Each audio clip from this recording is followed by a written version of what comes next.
हरे कृष्णा। नमस्कार दोस्तों, आप समस्त श्रोतागण का आपके YouTube चैनल जीवन अमृत पर हार्दिक अभिनंदन है।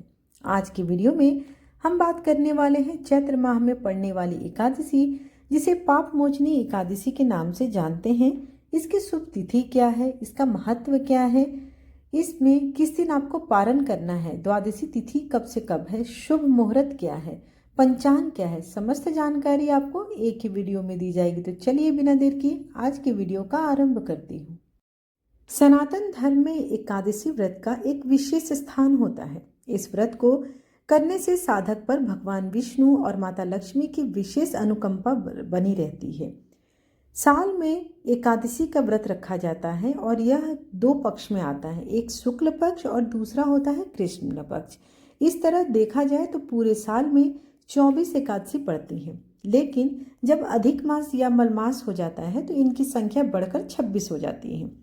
चैत्र माह की कृष्ण पक्ष की एकादशी तिथि को पाप मोचनी एकादशी के नाम से भी जाना जाता है।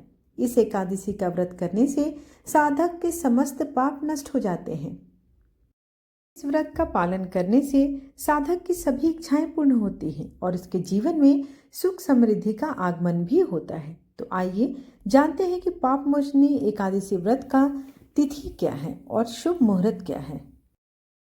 पाप मोचनी एकादशी व्रत 2025 में मंगलवार 25 मार्च को रखा जाएगा। पंचांग के अनुसार एकादशी तिथि का आरंभ 25 मार्च 2025 को सुबह 5:05 बजे से होगा और इसका समापन 26 मार्च 2025 को सुबह 3:45 पर होगा। एकादशी के दिन का जो शुभ पंचांग है वो कुछ इस प्रकार है। ब्रह्म मुहूर्त सुबह 4:45 से 5:32 तक। अभिजीत मुहूर्त दोपहर 12:03 बजे से 12:52 तक। वहीं विजय मुहूर्त दोपहर 2:30 बजे से लेकर 3:19 तक रहेगी।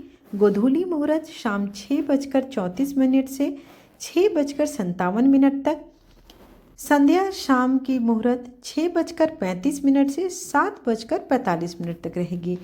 वहीं देखा जाए तो इस एकादशी व्रत का पारणा, जिसे आप उपवास समाप्ति की ओर जब जाते हैं, उसका शुभ समय 26 मार्च 2025 को दोपहर 1:41 से लेकर शाम 4:08 तक रहेगी।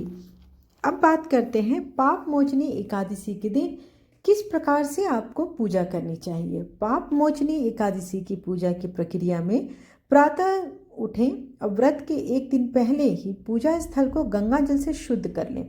इसके पश्चात उस स्थान पर सप्त अनाज का संग्रह किया जाता है। एकादशी के दिन प्रातः जल्दी उठकर स्नान आदि किया जाता है। फिर पूजा स्थल पर सप्त अनाज के ऊपर तांबे या मिट्टी का कलश स्थापित करें।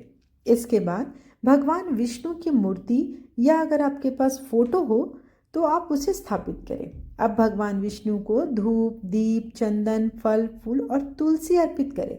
ध्यान रखें कि एकादशी के दिन आपको तुलसी पत्तों को नहीं तोड़ना है।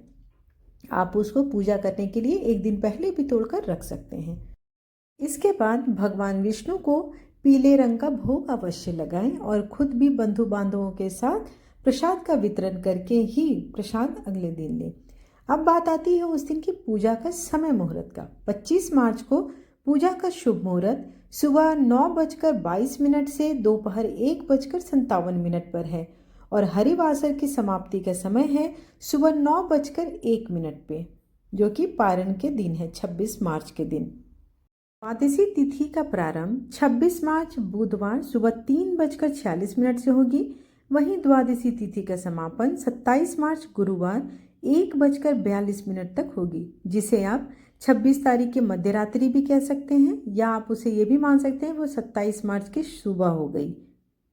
पाप मोचनी एकादशी के दिन भगवान विष्णु के चतुर्भुज रूप की पूजा करने का महत्व है, जिसमें श्री हरि अपने 4 हाथ में गदा, चक्र, शंख और कमल धारण किए होते हैं। इस दिन भगवान विष्णु के साथ माता लक्ष्मी का पूजन भी जरूर करना चाहिए। मान्यता है कि इस दिन एकादशी को करने से ठीक ऐसा ही पुण्य फल मिलता है जैसा हजारों साल किए तपस्या का मिलता है। यह एकादशी पाप कर्मों का नाश करती है और स्वर्ग में स्थान दिलाती है। जब च्यवन ऋषि के उत्कृष्ट तपस्वी पुत्र मेधावी का मंजू घोषा के संसर्ग से पूरा तप और तेज समाप्त हो गया था, तब पिता ने उससे पाप मोचनी एकादशी का व्रत कराया था। इसके बाद से उसके समस्त पाप नष्ट हो गए थे और फिर वह धर्म कर्म और अनुष्ठान में और तपस्या में लीन हो गया था। करती हूँ कि आपको आज की जानकारी लाभप्रद लगी हो। वीडियो पसंद आए हो तो चैनल को लाइक शेयर एंड सब्सक्राइब करना बिल्कुल न भूलें। धन्यवाद।